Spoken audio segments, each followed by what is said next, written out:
अब देखते हैं दोहा। दोहा है, दोहा में भी 4 चरण होते हैं, ठीक है, अधिकतर 4 चरण होते हैं। दोहा में भी कितने चरण हैं? 4 चरण हैं, ठीक है। अच्छा, तो कैसा छंद है? चौपाई सममात्रिक था और ये क्या है? अर्ध सममात्रिक छंद है। अर्ध सममात्रिक का मतलब होता है आधी पंक्तियों में समान, आधी पंक्तियों में असमान मात्राएं होती हैं, बराबर बराबर नहीं होती, इसलिए आधे में इसमें समान होती हैं, तो इसलिए इसको अर्धसम मात्रिक छंद कहते हैं। चरण किसमें भाई साहब? 4 चरण इसमें भी होते हैं। पहले और तीसरे चरण में 13-13 मात्राएं होती हैं और दूसरे और चौथे चरण में, ठीक है, दूसरे चौथे चरण में 11-11 मात्राएं होती हैं।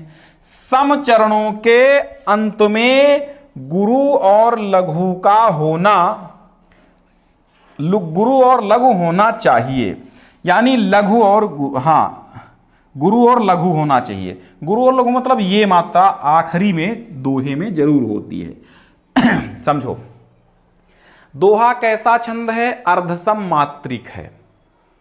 और इसके उल्टा सोरठा है। सोरठा की परिभाषा याद करना, तो ये मात्राएं इधर कर दो, ये मात्राएं इधर कर दो, सोरठा हो जाएगा, ठीक है। तो ये भी एक सोरठा भी अर्ध सममात्रिक छंद है, दोहा भी अर्ध सममात्रिक छंद है, ठीक, समझ गए। इसके पहले तीसरे चरण में 13-13 मात्राएं, दूसरे चौथे में 11-11 मात्राएं और अंत में दीर्घ यानी गुरु और लघु का विधान है।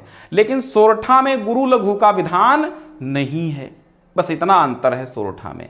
ये लाइन आप ना लिखो, सोरठा में अंत में ये लाइन ना लिखो, बस हो गया, ठीक है। इसमें ये लिख दो विषम चरणों में गुरु और लघु का विधान है, बस ये हो जाएगा, ठीक। तो सोरठा भी सेम ऐसे ही होता है, समझो। अर्धसम मात्रिक छंद है, 4 चरण होते हैं। पहले तीसरे में 13-13, दूसरे चौथे में, यानी शुरुआती पहले वाले शुरुआत में 13-13 और बाद में 11-11। सोरठा में पहले 11-11 और बाद में 13-13। तो दोहा मतलब 13, दोहा मतलब 13, दोहा मतलब 13। 2-13 याद कर लो, 2-13 यानी शुरू में 13-13, 2-13, 2-13, 2-13, दोहा 13, दोहा 13, दोहा 13। दोहा में शुरुआत में 13, ऐसे ट्रिक याद कर लो। दोहा में शुरुआत में 13, यानी पहले तीसरे में 13-13 है, दूसरे चौथे में 11-11, समझ गए? हाँ, फिर ठीक है। अब इसका उदाहरण देखो कि सतगुरु हम सूरीज कर कहिया एक प्रसंग और बरसा बादल प्रेम का भीज गया सब अंग। सतगुरु हम सूरीज कर, यहां देखो, यहां पर आपको पहला चरण, दूसरा चरण, तीसरा चरण, चौथा चरण, ये चरण ऐसे नापते हैं। पहला चरण, दूसरा चरण, ये हो गया आपका तीसरा चरण और ये हो गया आपका चौथा चरण, ठीक है। चौथा चरण हो गया, ठीक, समझो। अब समझो, अब यहां देखो सतगुरु हम सूरीज कर, तो पहले और तीसरे चरण में, यानी कि ये आपका कैसा चरण है? ये आपका पहला है और ये तीसरा है, तो ये पहला हो गया और ये तीसरा है। इन दोनों चरणों में 13-13 मात्राएं होंगी, यानी इसमें भी 13 और इसमें भी 13 मात्राएं होंगी, इसमें भी 13, इसमें भी 13। दूसरा और चौथा, ये दूसरा है और ये चौथा चरण है, तो इसमें 11 मात्राएं, इसमें भी 11 मात्राएं होंगी, समझो, ठीक है। तो ऐसे नापना, पहला चरण, ये दूसरा चरण, ये तीसरा चरण, ये चौथा चरण, समझो। सतगुरु, सतगुरु हम सूरीज कर, कितनी मात्राएं हो गई? 1 2 3 4 5 6 7 8 9 10 11 12 13, ये 13 मात्राएं हो गई, ठीक है।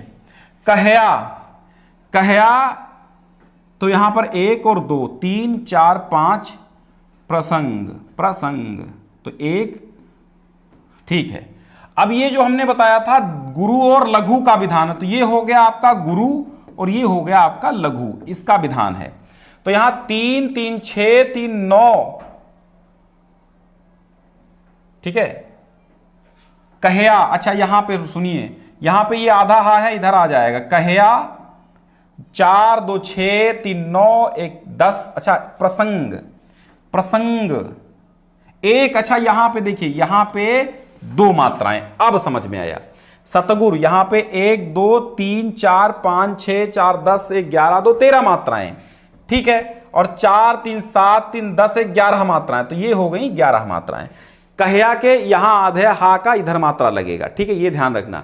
एक ए में हमेशा दो मात्राएं लगती, एक प्रसंग, ठीक है।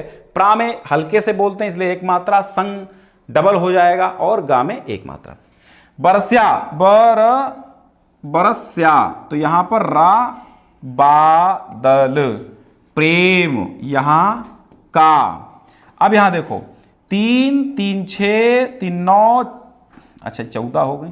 बरस्या बरस्या बादल प्रेम का, तो बरस्या के रा में दो नहीं होंगी, ठीक है। क्योंकि बरस्या के रा में क्यों नहीं होंगी? बरस्या के रा में इसलिए नहीं होंगी क्योंकि यहां पर हम जोर देकर बात नहीं कर रहे हैं। तो यहां हो गया 2 4 6 2 8 3 11 2 13 मात्राएं ये हो गई। और भीज ग या सब अंग, ठीक है। यहां पर भी गुरु और लघु, गुरु और लघु, तो यहां 2 3 2 5 3 8 3 11 मात्राएं यहां पर भी हो गई। इतना समझ में आया? चलो, ये हो गया दोहा।